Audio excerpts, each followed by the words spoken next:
तो आज की वीडियो में मैं आपको पूरा प्रोसेस एक्सप्लेन करने वाला हूं एमबीबीएस अब्रॉड के लिए कि डे वन से जिस दिन आप अपनी प्रोसेस स्टार्ट करवाओगे क्या क्या डॉक्यूमेंटेशन प्रोसेस होती है, क्या क्या प्रोसीजर होता है, कैसे आप जॉर्जिया तक पहुंचोगे। सारा प्रोसेस मैं आपको आज इस वीडियो में एक्सप्लेन करने वाला हूं और मैं आपको बताऊंगा कि क्यों आपको एक अच्छी कंसल्टेंसी चूज करनी चाहिए, ना कि एक फ्रॉड एजेंट या फिर छोटी कंसल्टेंसी या लोकल कंसल्टेंसी कह सकते हैं।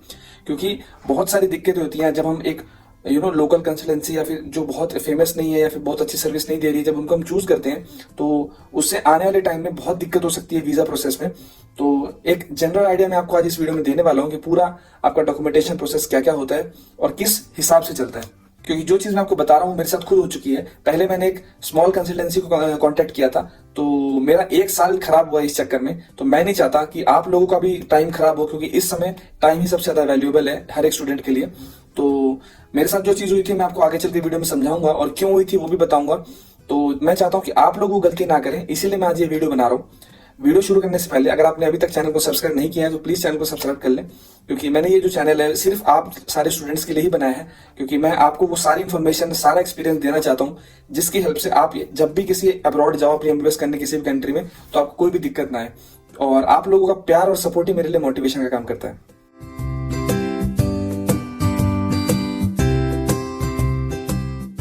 Hello everyone, welcome back to my YouTube channel once again. कैसे हैं आप लोग? आई होप आप सब बहुत अच्छे होंगे। तो चलिए बिना लेट किए शुरू करते हैं। तो सबसे पहले मैं आपको बता देता हूँ कि मेरे साथ क्या हुआ था। तो जब मैं 2018 में तो मैं यहाँ पर आया हूँ। 2017 में जब मैंने एडमिशन लिया था तो एक स्मॉल कंसल्टेंट को मैंने कांटेक्ट किया और उन्होंने मुझे ऐसे बोला कि हम आपका करवा देंगे वगैरह वगैरह। तो मेरे को ऐसा था कि मेरे को उसमें इतनी नॉलेज थी नहीं, तो मेरा ऐसा था कि ठीक है इतने सारे स्टूडेंट्स का करवाया है तो शायद मेरा भी करवा ही देंगे। तो मैंने उनसे अपना सारा प्रोसेस स्टार्ट करवाया, लेकिन मेरा वीजा रिजेक्ट होता गया। एक बार रिजेक्ट हुआ, 2 बार रिजेक्ट हुआ, 3 बार रिजेक्ट हुआ और फिर मैंने होप छोड़ दी थी कि मेरा एडमिशन होने वाला है। और फिर मेरा ऐसा था कि भाई अब शायद मैं एमबीबीएस अब्रॉड करने ना जा पाऊँ, क्योंकि बहुत उस टाइम पीरियड में 7-8 महीने मेरे वेस्ट हो चुके थे। बट फिर मैंने ऐसा सोचा कि भाई let's give one more try, और फिर मैंने एक अच्छी कंसल्टेंसी को कांटेक्ट किया और उन्होंने सारा प्रोसेस मेरा बहुत जल्दी करवा दिया। और फाइनली 2018 में मैं अपनी एमबीबीएस अब्रॉड की जर्नी स्टार्ट करने जॉर्जिया आया। तो जो मेरा 1 साल खराब हुआ वो अब मुझे फील हो रहा है कि उसकी वैल्यू क्या थी, क्योंकि उस टाइम पे तो ऐसा लगता नहीं था कि चलो ठीक है 7-8 महीने 10 महीने खराब हुए कोई बात नहीं। लेकिन अब जब मैं डिग्री लेने वाला हूँ 4 महीने बाद, और जो जितनी भी रूल चेंज हो रहे हैं और जितने भी नए गाइडलाइंस निकल रही हैं, तो अब मुझे फील होता है कि शायद वो अगर मेरा 1 साल खराब नहीं हुआ होता तो बहुत अच्छा होता। तो मैं चाहता हूं कि आप लोगों के साथ ये सब चीजें ना हो, इसीलिए मैं आज ये पर्टिकुलर वीडियो बना रहा हूं, क्योंकि आपको वो सारा प्रोसेस मालूम होना चाहिए। तो स्टार्टिंग होती है आपके पासपोर्ट से। सबसे पहले आपको पासपोर्ट अपना रेडी रखना है। ऐसा नहीं होना चाहिए कि आप किसी कंसल्टेंसी के पास जा रहे हो और आपका पासपोर्ट रेडी नहीं है, तो वो टाइम खराब होगा उसमें। तो फटाफट आप सबसे पहले आप एक काम करिए कि आप अपना पासपोर्ट अप्लाई कर दीजिए। पासपोर्ट आपके हाथ में रेडी रहना चाहिए जब आप किसी भी कंसल्टेंसी के पास जाओ, क्योंकि उसके बिना आपका कोई भी काम नहीं होगा। ठीक है, फर्स्ट पॉइंट ये हो गया। सेकंड पॉइंट, आपका जब पासपोर्ट रेडी हो जाएगा तो आप उस कंसल्टेंसी को दोगे, वो कंसल्टेंसी उस पासपोर्ट की फोटो भेजेगी यूनिवर्सिटी में। फिर यूनिवर्सिटी से आपका एडमिशन लेटर, ऑफर लेटर और ये सारा यूनिवर्सिटी आपको सॉफ्ट कॉपी भेजती है कंसल्टेंसी के पास। आपका मेडिकल इंश्योरेंस होगा। और फिर जब आपके सारे डॉक्यूमेंट्स रेडी हो जाएंगे, और इस प्रोसेस में थोड़ा टाइम लगता है, 7-8-10 दिन लगते हैं, 2-3 हफ्ते भी लग सकते हैं, वो यूनिवर्सिटी पे डिपेंड करता है यूनिवर्सिटी कितना फास्ट अप्लाई कर रही है। तो आप लोगों को पैनिक होने की जरूरत नहीं है। वीक या फिर 2 वीक आप वेट कर सकते हो, कोई दिक्कत नहीं है इसमें। और उसके बाद फिर आपके जो सारे डॉक्यूमेंट कंसल्टेंसी के पास आ जाएंगे, और एक आपका जो स्कूल के डॉक्यूमेंट्स होते हैं 10th और 12th की मार्कशीट, वो भी अपोस्टाइल होती है, प्लस बैंक स्टेटमेंट भी लगता है आपका। तो जब ये सारे डॉक्यूमेंट आपके इकट्ठे हो जाएंगे उसके बाद फिर कंसल्टेंसी आपको बोलेगी वीजा अप्लाई करने के लिए। वीजा प्रोसेस स्टार्ट होता है। उसके लिए आपको 2 जगह जाना पड़ता है, एक दिल्ली और एक मुंबई। मेन जो 2 जगह पर है वीएफएस जहां पर, तो मैं गया था वीएफएस दिल्ली, और नॉर्थ साइड वालों को वीएफएस दिल्ली जाना पड़ता है और साउथ वालों को वीएफएस मुंबई मोस्टली। तो आप वहां जाओगे अपने कंसल्टेंट के साथ, वहां वो आपका वीजा अप्लाई करवाएगा। ठीक है, आपका पासपोर्ट भी वहां सबमिट हो जाता है। और फिर उसके बाद मेन काम वहां से चालू होता है। जब आपका वीजा एप्लीकेशन सबमिट हो गया उसके बाद आपके डॉक्यूमेंट के ऊपर डिपेंड करता है कि आपको कितना जल्दी वीजा मिलता है।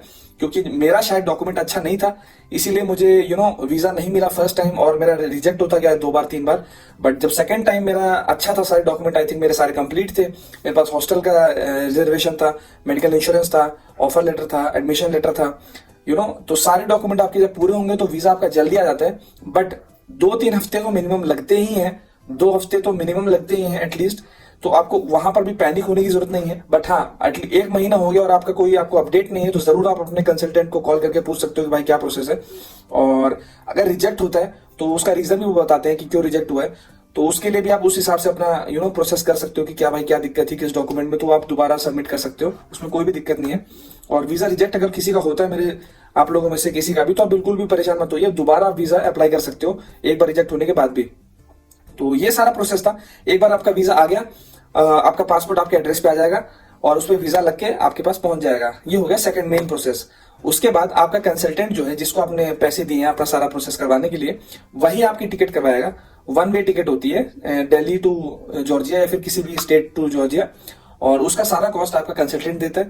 प्लस उसमें फ्लाइट के दौरान आपका मील वगैरह जो भी है, बैगेज वगैरह सब वो अपना कंसल्टेंट आपको करके देगा, कोई दिक्कत नहीं है उसमें। तो थर्ड प्रोसेस थी कि आपका आप जाओगे कैसे, टिकट विकेट का क्या सिस्टम है। अब आपका सारा प्रोसेस हो गया।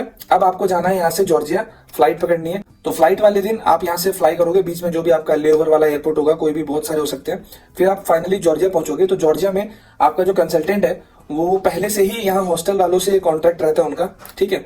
तो जैसे फॉर एग्जांपल XYZ कंसल्टेंसी है, तो उनका कॉन्ट्रैक्ट रहेगा यहाँ पर हॉस्टल के साथ। तो वो हॉस्टल वालों आपको रिसीव करने आएंगे आपके एयरपोर्ट पे, और आपको एयरपोर्ट से पिक एंड ड्रॉप सर्विस देते हैं वो हॉस्टल तक। आपको हॉस्टल में लेके जाएंगे और वहां आपका एकोमोडेशन होता है। और उसके बाद जो आपका वीजा लगता है वो लगता है आपका 90 डेज का, ठीक है, टेम्परेरी वीजा होता है जिसके ऊपर आप सिर्फ 90 दिन तक जॉर्जिया में रह सकते हो। फिर जैसे ही आप जॉर्जिया पहुंचोगे तो आपको टेम्परेरी रेजिडेंट कार्ड करके TRC करके एक प्रोसेस होता है, वो करवाना पड़ता है, जो सारा काम आपको हॉस्टल वाले करवाएंगे मोस्टली, क्योंकि हमारे टाइम पे हॉस्टल वाले करवाते हैं और सारे हॉस्टल वाले का ही फर्ज होता है वो करवाना। आपको उसका कोई रोल नहीं होता, आपको बस उसका चार्ज देना होता है और बाकी सारा प्रोसेस हॉस्टल वाला करवाते हैं। तो ऐसा मिलता है आपको कार्ड। यहाँ पर आप देखिए TRC टेम्परेरी रेजिडेंट कार्ड लिखा हुआ है, तो ऐसा आपको कार्ड मिल जाएगा और इसमें लिखा रहेगा कि कब से कितने दिन से कितने दिन तक आप जॉर्जिया के अंदर रह सकते हो। तो वो बैंक स्टेटमेंट वगैरह लगानी पड़ती है, एड्रेस प्रूफ लगाना पड़ता है, बहुत सारा प्रोसेस होता है, वो हॉस्टल वाले देख लेंगे, आपको कोई टेंशन लेने की जरूरत नहीं उसमें।